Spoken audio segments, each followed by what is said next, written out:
오늘부터는 누가복음의 말씀으로서 예수님을 만납니다. 이 누가복음은 사도 바울의 동역자이던 사랑받는 의사였던 누가가 기록한 복음입니다. 누가는 안디옥에 거주하던 헬라인으로 바울의 2차 전도 여행 때 이 드로아에서 합류한 것으로 보입니다. 우리가 이것을 사도행전에서 볼 수가 있습니다.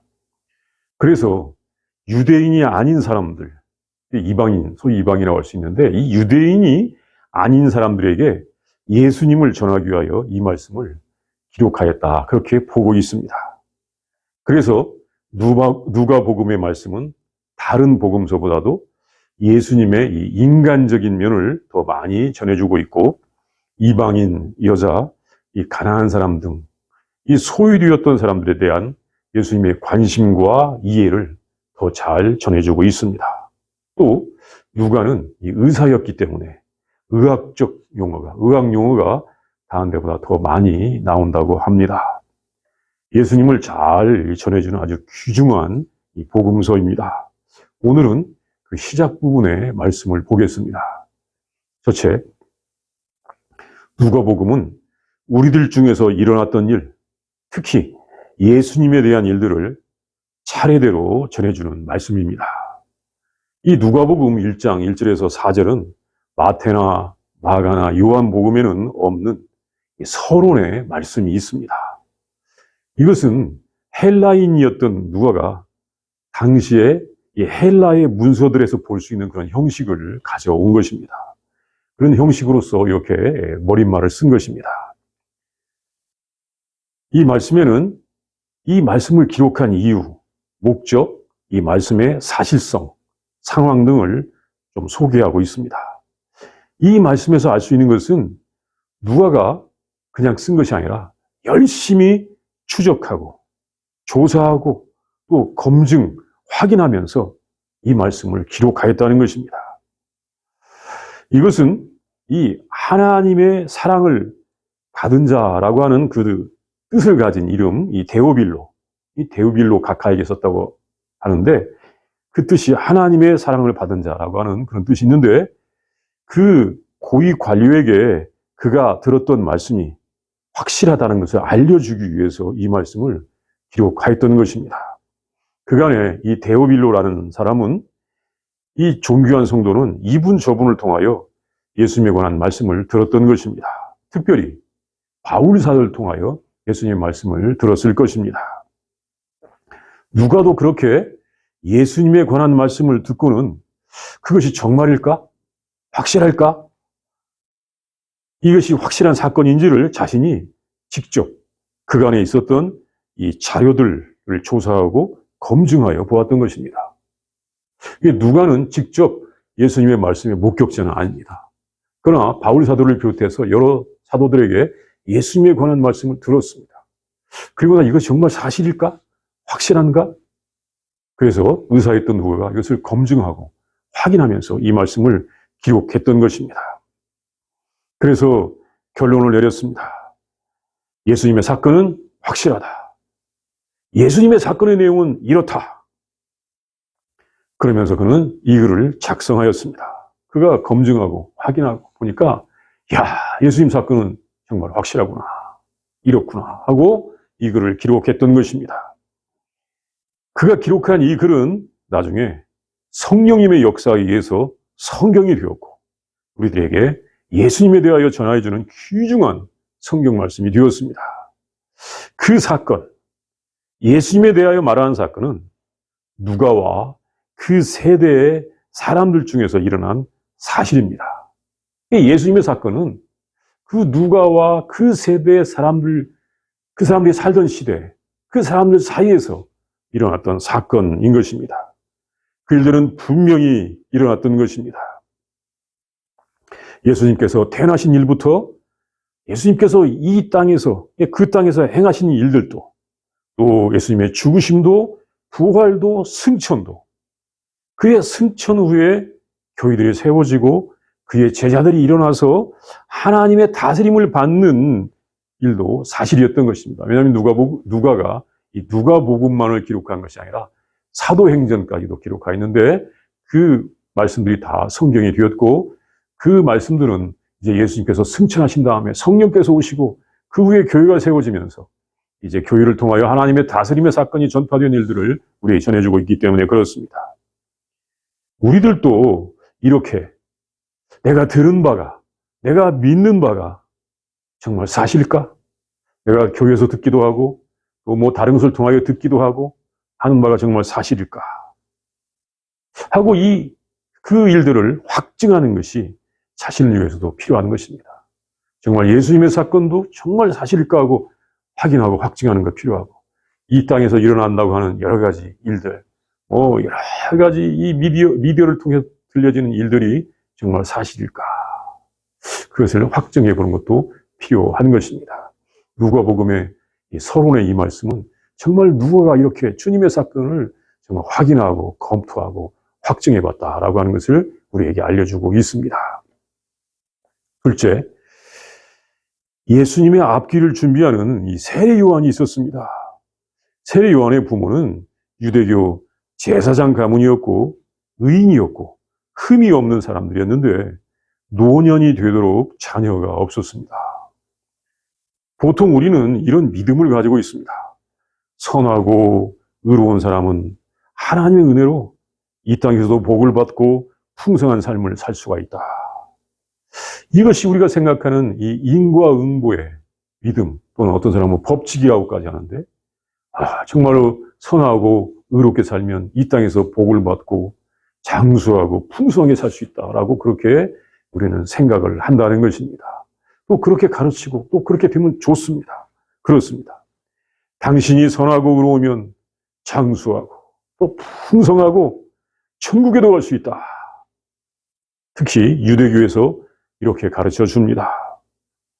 예수님께서 태어나시고 활동하셨던 그 시기는 유대교가 그 사회를 지배하고 있었습니다. 그 유대교에 2만 명의 이 제사장들 중에 사가랴라고 하는 한 제사장이 있었고 그의 아내 이름은 엘리사벳이었는데 보통 우리는 이것을 엘리자베스 하니까 엘리자베스라는 이름이 바로 여기 나오는 엘리사벳입니다. 엘리사벳이 쉽게 말하면 엘리자베스였는데 그들은 하나님 앞에서 의인이요 하나님의 계명과 규례를 잘 지키는 이 모범적인 성도였습니다. 그런데 그들에게는 나이가 많도록 아이가 없었습니다. 부인인 엘리자베스가 잉태를 못하였기 때문입니다. 엘리자베스 참 좋은 이름이죠. 그런데 그 부인 잉태를 못하였습니다. 당시의 사회에서 아이가 없는 것은 이 저주를 받은 것처럼 여겨졌습니다. 참 안타까운 일입니다. 이 복을 받지 못한 사람으로 여겨졌던 것입니다. 그들이 하나님을 잘 섬김에도 여기 보면 그들이 정말 의인임에도 하나님의 계명, 율법을 잘 지킴에도 특별히 이 제사장임에도 또 기도를 계속했음에도 그들에게는 자녀가 없었습니다. 다른 사람들은 기도하지 않아도 뭐 자녀 낳는 것은 쑥쑥 낳는 것 같은데 그들에게는 아이가 한 명도 없었던 것입니다. 그런데 어떻습니까? 이런 경우는 하나님의 역사에 있어서 처음이 아닙니다. 성경의 유명한 인물들 중에 특별히 오래 기도한 후에 태어난 사람들이 있습니다. 그 히브리인의 조상이라고 하는 아브라함의 아들인 이삭이 태어날 때 어떻습니까? 이삭의 경우도 그런 경우였습니다. 너에게 아들을 주리라.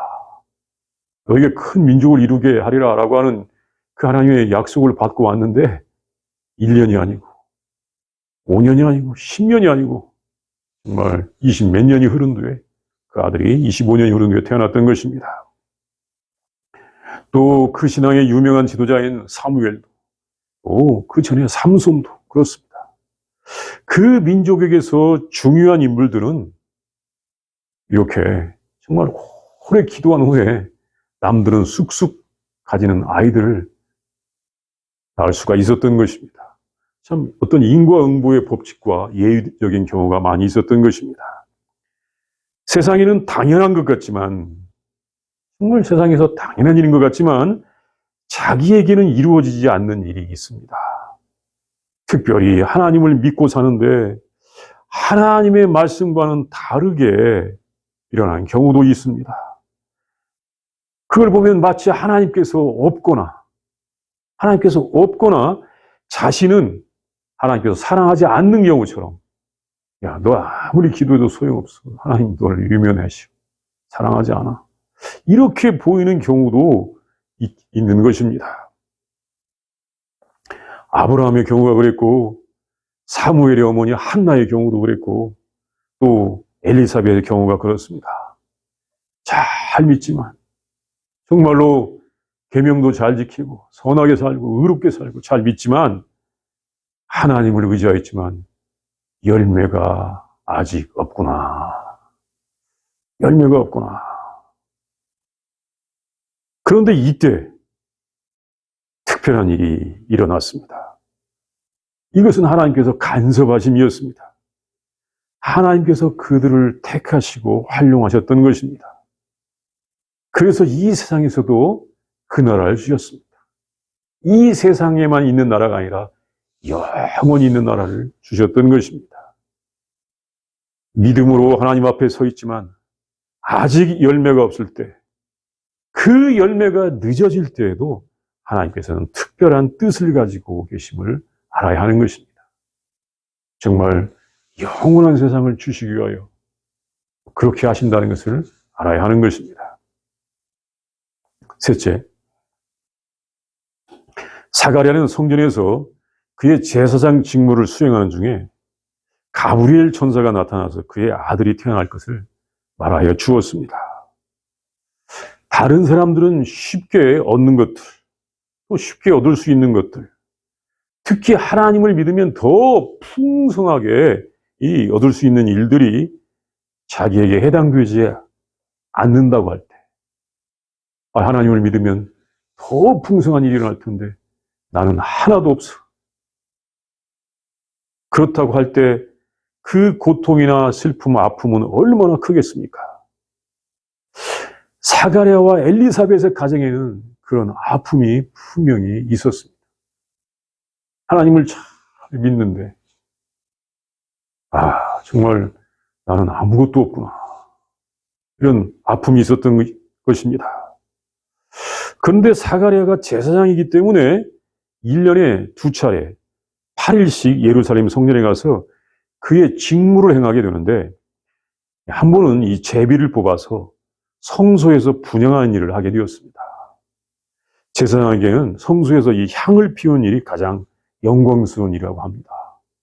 향을 피우는데 성소에 들어가서 그 제사장의 직무 가운데 가장 영광스러운 일일 수가 있습니다. 왜냐하면 사실은 제사장이 그 짐승을 가져온 것들, 양이나 소를 가져온 것들을 다 이 백정처럼 잡아가지고 피를 쏟고 하는 일은 이게 정말 하기 쉬운 일이 아니지 않습니까? 예. 그런데 성소에 가서 하나님께 향을 피워요. 얼마나 영광스러운 일입니까?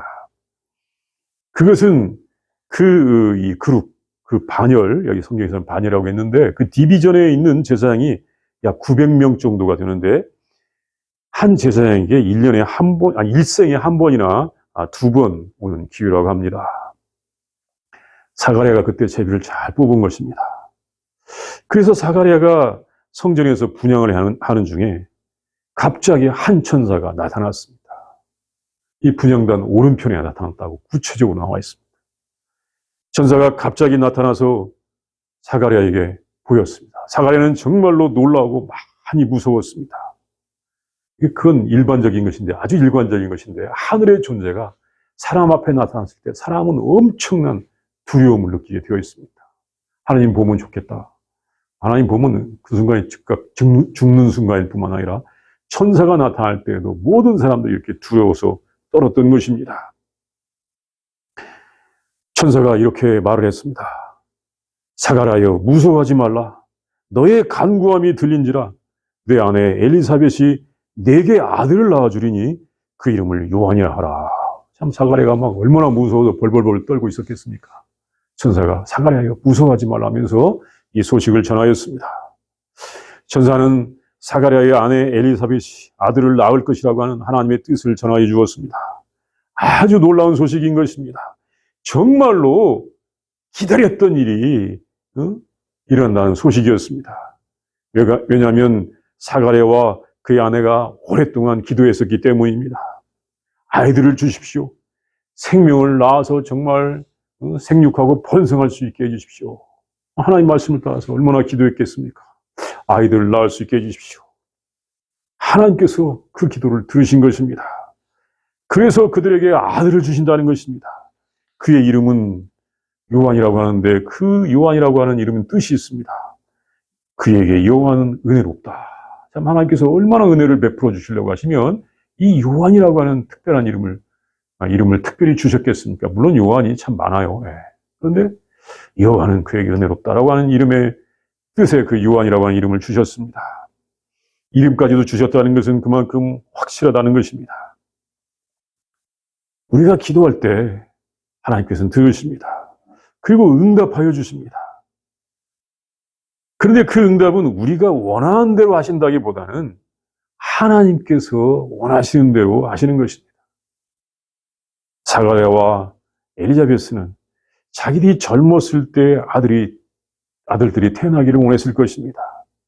그런데 하나님께서는 하나님의 때에 맞추어서 이렇게 응답하여 주시는 것입니다.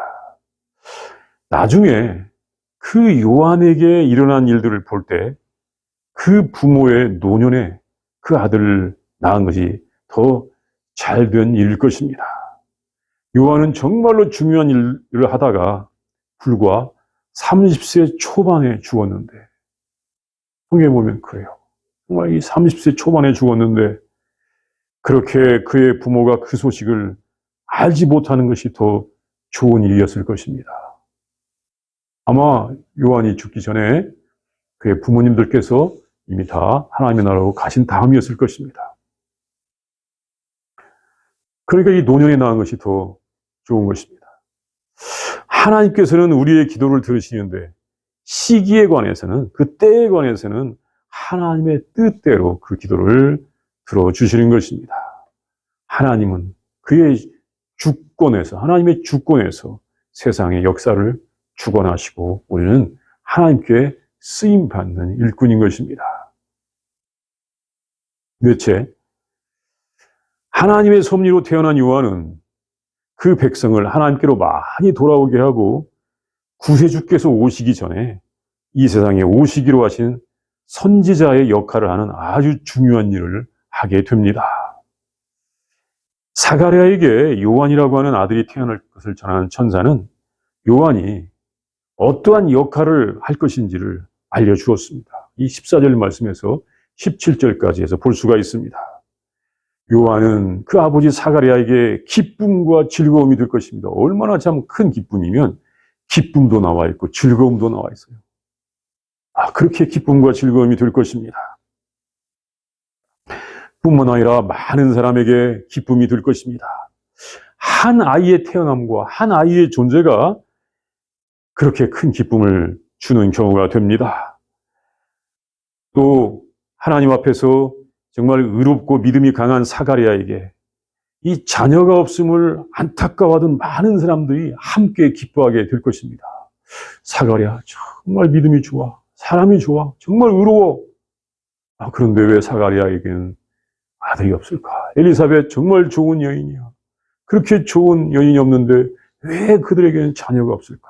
이것을 안타까워하고 슬퍼하던 사람들에게 그 요한의 태어남, 요한의 존재는 많은 사람들에게 기쁨이 될 것입니다. 그 아들은 특별히 주님 앞에 큰 자가 될 것입니다. 주님을 잘 섬기게 될 것입니다. 술은 마시지도 않을 것입니다. 하나님의 영이 그에게 크게 역사할 것입니다. 특별히 그런 그의 백성, 이스라엘 백성을 하나님께로 많이 돌아오게 할 것입니다. 그의 백성, 이스라엘 백성을 하나님께로 많이 돌아오게 할 것입니다. 그런데 어떻게 생각해 보면 이것은 죄악된 세상에서 잘 적응하지 못하고 광야에서 살 수밖에 없는, 참 이렇게 의로운 사람이 이 죄악된 세상에서 잘 적응할 수 있을까? 어쩔 수 없이 광야에 가서 살 수밖에 없다고 하는 면이 이미 보이고 있기도 합니다. 참 하나님 앞에서 큰 자, 의로운 사람, 또 술은 입에 대지도 않는 사람, 성령이 충만한 사람이 이 세상에서 잘 살 수 있을까? 잘 살 수 있으면 좋겠죠. 죄인들과 잘 어울리면서. 이 당시의 사회가 신앙적으로 많이 부패한 사회였습니다. 당시는 이 헤롯 대왕이라고 하는 왕이 그 나라를 다스리고 있었는데, 그는 그의 이 권력의 안정을 위해서 예루살렘 성전도 건축하는 중이었지만, 이 헤롯 성전이라고 예루살렘 성전 아주 크고 웅장하게 지었지 않습니까? 나중에 그것이 이제 주 70년에 다 망하게 되죠. 예. 다 무너지게 되는데, 그것도 건축 중에 있었지만, 또 그 예루살렘 주변에다가 다른 우상들도 많이 만들었다고 합니다. 아주 교활한 인간이죠. 예. 자기의 권력의 공고화를 위해서, 주주 세력들한테는 어떻게 생각하면 성전도 크게 지어주지만, 야, 너는 이렇게 잡신들도 섬겨 하면서 우상들도 많이 만들어 주었다는 것입니다. 정치적으로는 뛰어난 인간인 것 같습니다. 그러나 순수하지 못합니다. 그래서 당시에 유대의 종교는 많이 타락하고 있었습니다. 제사장들이 여전히 성전에서 제사를 드리고 향을 피우고 이렇게 분향을 하지만 신앙이 많이 타락해서 불의가 가득한 시대였던 것입니다. 사실 그들에게는 이 하나님의 말씀을 전하는 선지자가 필요하던 때였습니다. 화려한 성전이 지어지고 있었지만 정작 하나님의 말씀은 들려지지 않았던 때였습니다.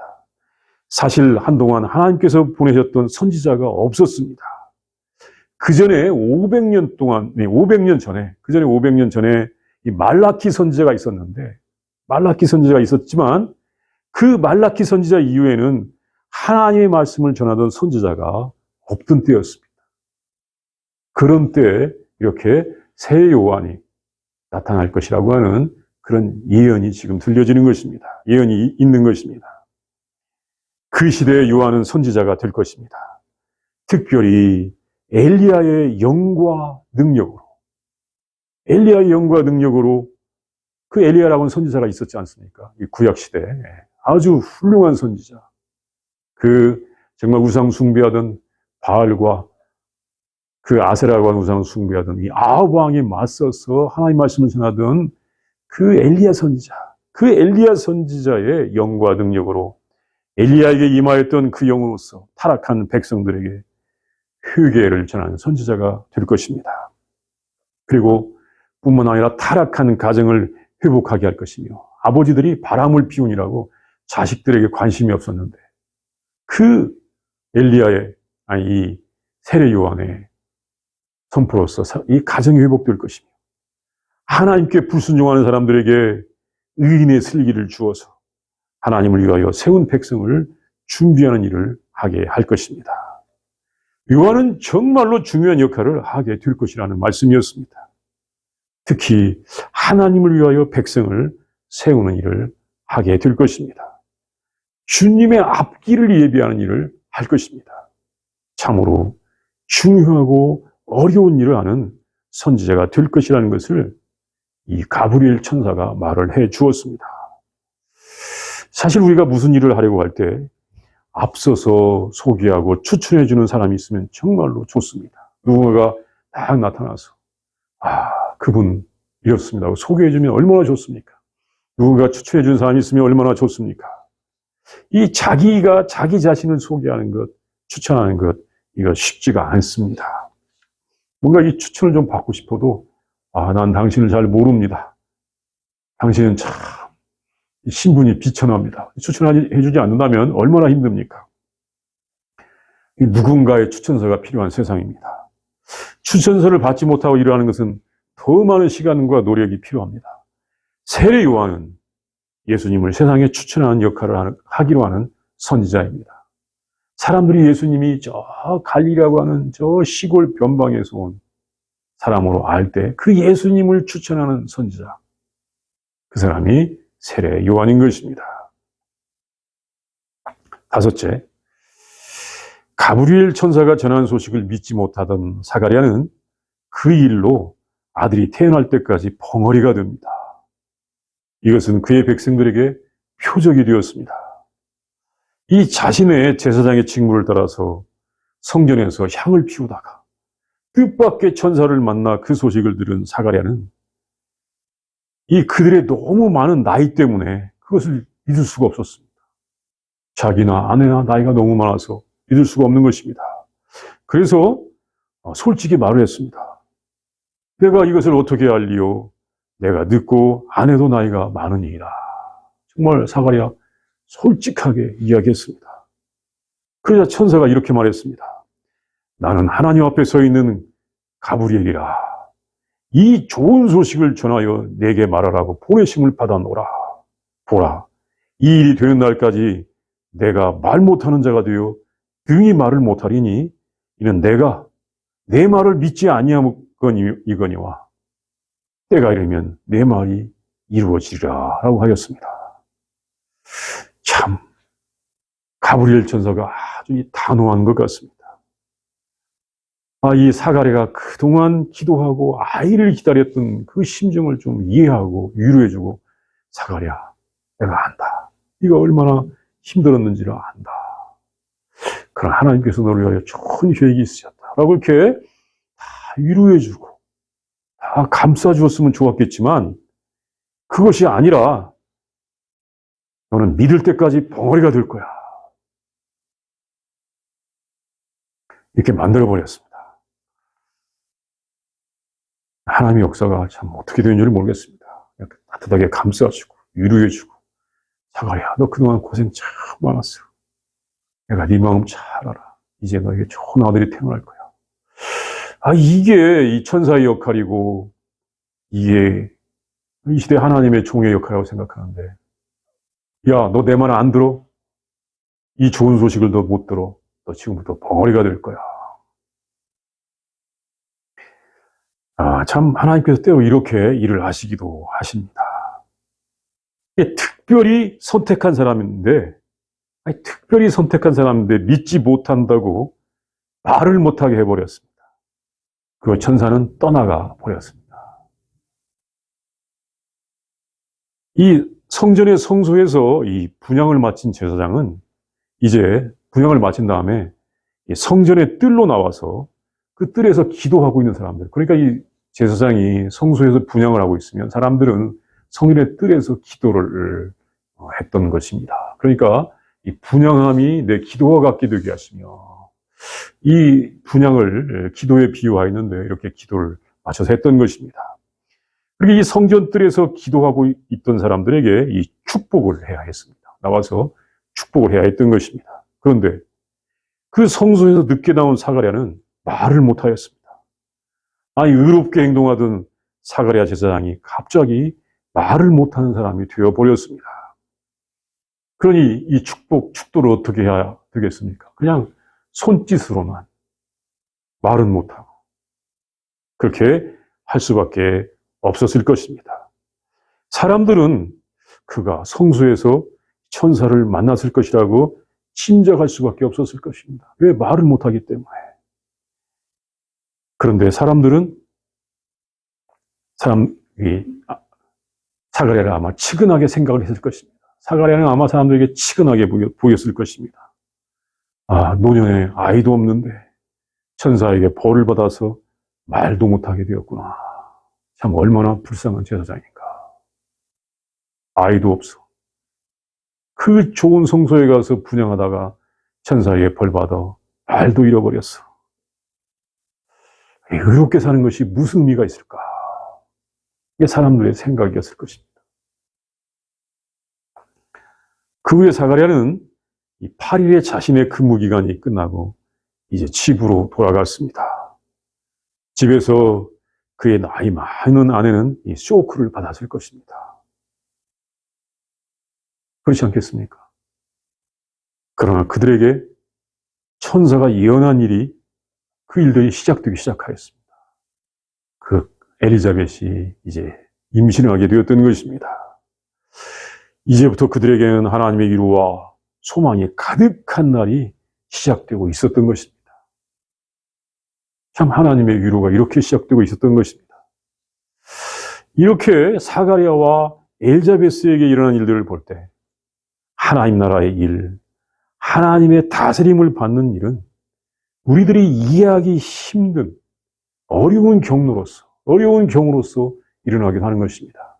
내가 계산한 대로 착착착 되는 것이 하나님의 일이구나. 그게 아니고 나는 도저히 이해할 수 없는 대로 하나님의 일이 일어나는 경우가 있는 것입니다.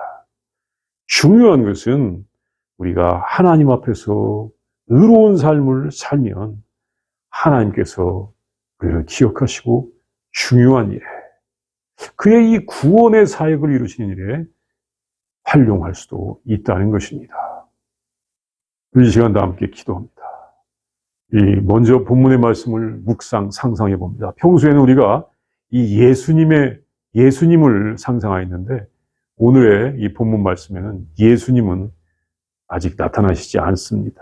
우리는 이 사가랴와 천사의 일에 관해서 한번 상상을 해 보아야 되겠습니다. 사가랴가 성소에 들어가서 분향을 하다가 그 가브리엘 천사를 만나는 모습을 상상해 보고, 또 이제 가브리엘 천사를 만나고 나온 다음에 벙어리가 되어서 말도 못하는데 사람들은 그를 안타깝게 여길 때, 그러나 그의 마음속에서는 기쁨과 소망이 싹트고 있는 것을 우리가 상상해 보면서 이 말씀을 묵상하겠습니다.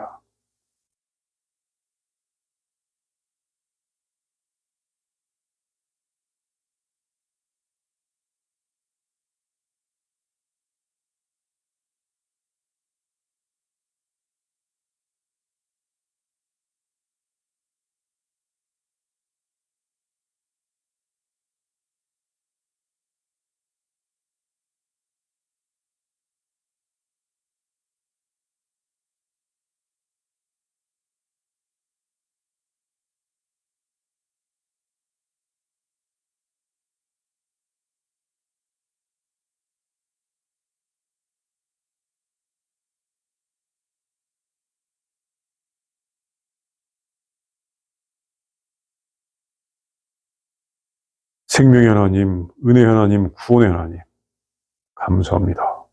우리를 구원하시기 위하여 우리를 버리지 아니하시고 이 땅에 하나님 나라를 주시니 진심으로 감사를 드립니다.